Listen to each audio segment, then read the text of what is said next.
Hello my engineering friends and welcome to Planet Coaster. Today we're going to be making some of the most deadly roller coasters that I can. And each roller coaster we make is going to get a little bit worse. And make sure to stick around until the end because I'm going to make a real life roller coaster which is designed to kill all riders. So the first thing we're going to need to do then is name our park. And I think if we go for a name like Lovely Theme Park, then they'll never expect the rides that we're going to build in there. Right, let's jump in. Okay, so here we are in Lovely Park for the first time. I think there's nothing to wait for. I think we go ahead and make our first roller coaster. Now, this roller coaster is going to be known as the Blender roller coaster. So basically, we're going to take it to the max height, which is a casual 800 feet in the sky. And then I think all we need to do is drop them off the end. So if we tip this down, get some normal track, and then if we go into settings, and then I think it's in the game settings, we can disable the track limits. So let's apply that, and now we can build some pretty crazy roller coasters. So let's start by tipping that to 90 degrees, and then basically the aim of this coaster is to make it go as fast as we can whilst also pull in as many G-forces as we can. Oh, here we go, look, perfect. So let's press this build button. In fact, it looks like I might be pressing this build button for quite a while. So I'll check back in with you when we've got a bit of a coaster going. So I think quite a while was a bit of an understatement because this took me absolutely hours to do because the game is just not optimized to be doing stuff like this. But here we have the Blender, which needs naming. The Blender, which is the first roller coaster in Lovely Theme Park. Now, if we look down it, that is a piece of engineering. However, the ride needs a test run. I mean, look at that. That is ridiculous. And also, look how dumb these supports look. Look at them. So the Blender is quite literally an 800-foot tall constant spiral. We need to do some testing. So I think we run a test run, and then we see if anyone wants to ride it. Oh, look, people have already come. Hi. They're going home. Okay, so the first test run has just finished, and we've got your ride is too scary, it's too nauseating, and it exceeds the G-force limits. So if we look at the test results, there is 44,000 feet of track, and then it pulls up to 12G. That's more than a fighter pilot pulls, and that probably pulls that for quite a long time. Let's have a look at the G-force heat map. Yeah, so you can see here pretty much there's not much at the start, and then as it gets faster as you go down, that's when you start pulling the big G-forces. So I think all that's left to do now is see if anyone wants to ride the Blender. Imagine you're walking into the park, the train goes over your head, and it's just people that are no longer alive because they've just been on the Blender.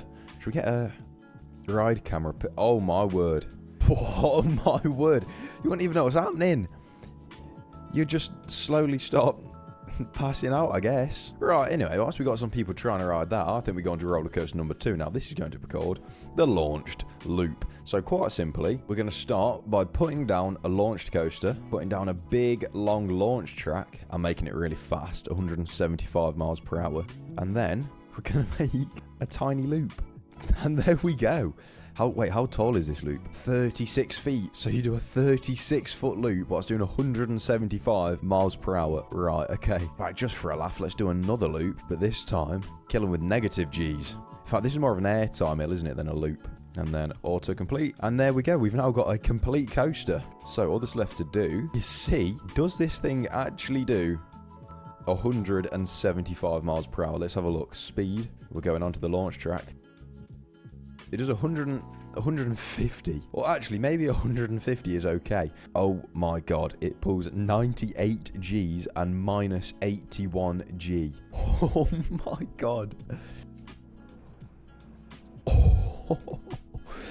Yeah, that's it's quite an intense ride. You have a better rider throughput than this one, because how long does this ride last? So, the launched loops lasts a total of 19 seconds, whereas the Blender lasts 571 seconds, which is nearly 10 minutes. Oh my days. Rename this to the launched loop not intense. That will get him.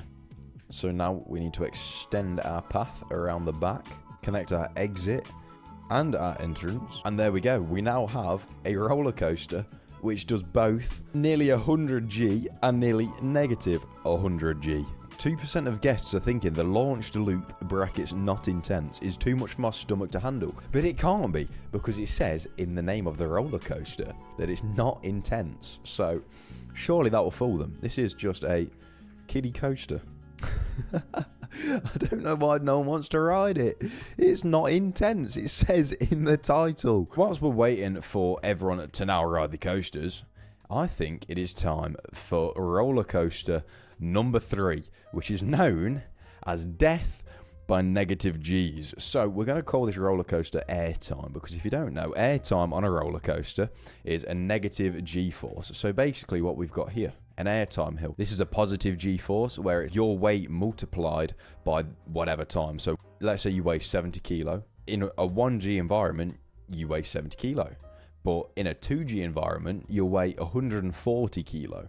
If you know what I mean, because that's how the G is relative to Earth's gravity. Whereas the negative G is the absolute opposite. And in positive G forces, all the blood gets sucked away from your head, which could cause you to grey out or black out. And if you've ever been on an intense roller coaster in real life, then that might have happened to you. Whereas in negative Gs, all the blood goes rushing up to your head. So you can sometimes do something known as redding out, where too much blood goes up to your head and everything starts going a bit red. So we are basically going to make all of our guests red out. And I feel like Crazy One, Looney Tunes, is a great start. So let's place down our coaster. Then let's send them up a casual 400 feet. And then let's send them down a vertical drop. And then at the bottom of the vertical drop, we're going to do a very tight turn, which then goes into some very tight airtime hills. How about an outside loop? That should definitely get the negative G's up. There's nothing left to do apart from test this bad boy. We've got minus 57 G, so it's quite intense. Here we go on the front row. Okay. Nice. Oh, nice. Yeah, it was quite a smooth ride, 10 out of 10 experience, I believe. I think we should call it Wacky Worm, because a lot of kiddie coasters are called Wacky Worms, aren't they? Wacky Worm. And it also looks a bit like a Wacky Worm, but the only difference between this and a Wacky Worm you'd see at like a fun fair is this one goes 103 miles per hour with a 377 foot drop, pulling 36 positive Gs and minus 57 negative Gs. Look at it go. Just before we make the roller coaster, which is actually real and is a real roller coaster which is designed to kill all of its riders, let's try and build a coaster which drowns, sets on fire and hits our riders in the face with rocks. This roller coaster is going to incorporate earth, fire and water. And I think a great ride type for this would be the powered cars. Now, if no one else wants to ride anything else, that's fine. But I know they're going to ride the powered cars. So, let's make it go around a little layout. So, let's make some powered cars. Okay, so a little while later, I have come up with a bit of a layout for the old classic car ride here. So, what you do is you leave the station and then you go up a 2,800 foot spiral. I'm not even joking, this is 2,800 feet.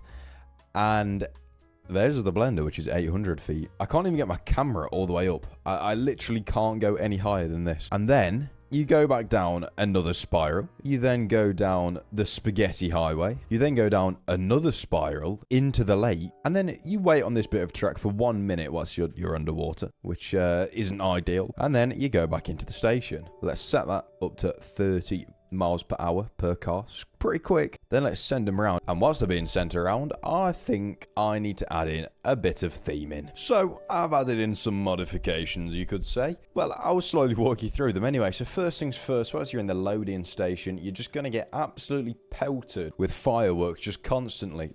It's just non-stop fireworks, and you're going to be here trying to get on and off the cars, and you're just going to be just pelted with fireworks. So if you somehow manage to even survive the station, we're then going to take you through what I like to call the oven. You go through a lot of fire, and then also the occasional bit of lava falling from the top, because, that's probably going to hurt. And then the fire going all the way through. You've got flamethrowers above, and also the track is just on fire. And this continues around for the first chunk of the ride. Look, so if you somehow manage to survive that. You've then got the lightning run. We've got these down, which just spray lightning all over the track. So you might get hit by some lightning if you go on this ride. There probably will have to be a waiver form before everyone gets on. And then if you manage to survive the fireworks, the fire, and the lightning, we then go over here to the water where you will just, well, you'll just drown for about 2,000 feet. So here we go, nice and simply, at the end, if you manage to make it around, which is quite impressive, you've then got a few ton of boulder to whack you on the head. Here go our first guests, our first lucky guests, Willie Winter and Hannah Denton for the first ever rides on Gentle Ride, the ride. There's cars ready for them in the station, so let's watch them get on. Oh, they're running, they're in. They're probably running away from the fireworks, actually, thinking about it, and they haven't been dispatched yet. Oh, they've got a random, oh yeah, he's finished. Oh, yeah, they're gonna be, that's gonna hurt, you know. And there they go, into the oven. They're loving it. Oh my word, it actually goes quite fast through the oven. Right, do they get struck by lightning though? This is the real question. Or are they lucky? No, they've been struck. And again, oh yeah, they've all been struck by lightning multiple times. But the real question is, are they going to drown in my waterfalls? Hopefully. And yeah, they're finished. Yeah, they are absolutely finished. And you need to set your bags on this ride as well, so you're going to have a bit of a soggy bag. Gentle Ride is really good value. Wait, people are paying $5 a piece to ride Gentle Ride. I think all that's left to do is to build the real-life roller coaster, which is designed to kill all of the riders. So I think I'll join you in a new map because there is not enough room for it here. Now, if you don't know what this roller coaster is, it's called the Euthanasia Coaster, which was designed by Julianus Urbanus. And it is basically a 1,600 foot tall lift hill, which is designed to kill all of the riders. It starts with a steep angled lift hill, which takes riders to 1,600 feet in the air, which takes a few minutes, and on each seat there's a button which you can press to stop and get off at any point. But if no one presses any buttons, then the ride continues. They would then go down a 1,600 foot drop that would take them to 220 miles per hour, to close to its terminal velocity, so that is the fastest that it can possibly go. And then it does 7 tight back-to-back clothoid loops, which is a type of loop for a roller coaster, which gets tighter and tighter each time, slowly increasing the G-force more and more each time, bringing up to 10 Gs in the end. And because it's sustained for so long, it's designed to take all of the blood out of the riders' brains and essentially starve their brain of blood, which just slowly and I suppose peacefully kills them. So we've got a roller coaster, and now we just need to build up to 1,600 feet quickly. And now we're at 1,600 feet. We then need to go down on just normal track, very steep. I mean, already this coaster looks absolutely ridiculous. And if this was real, which by the way it isn't, it was for an art exhibition, I believe, then this would be an absolute feat of engineering. And then at the very bottom, we want to go ahead and flatten it out. We don't want to make it too tight because we're only wanting to pull about 10 G here. Okay, and then we go into the first loop.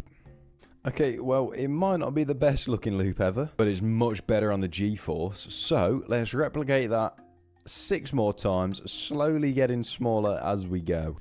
Well, it seems I've made the Euthanasia Coaster. We've got the 7 loops. That's my custom loop that I made myself. It's not the best thing in the world. And then it's followed by 6 more that just get smaller and smaller. And then you go around the corner, straight down here, and then back into the station. And if you manage to make it back into the station after riding that, then, well, that's quite impressive. But let's check the statistics of it first, and then I think we give it a ride. So it's just reaching the top. And here we go. We hit a very steady 20, 40, 70 G. I think this might potentially kill the riders, but if you somehow do manage to survive this, and I'm going to imagine you have some broken bones in it, it probably won't be the best. So now we start going up the huge 1,600 foot lift hill, and at this point you have a button in front of you. You smack the button whenever you want and the ride will stop, and then you can get off. And then I think you then have to press a button again to continue when you get near the top. So everyone gets multiple chances to change their mind if they fancy. Yeah, we are quite high up now. That is a long way to walk back down if I was to press stop now. And now it's too late to press the button. Here we go. Up to 220 miles per hour down this 1,600 foot drop into the first loop. And we're already pulling some insane G. Oh my word. And by this point, we are blacking out pretty badly as we go into number 6. And then number 7. Yeah.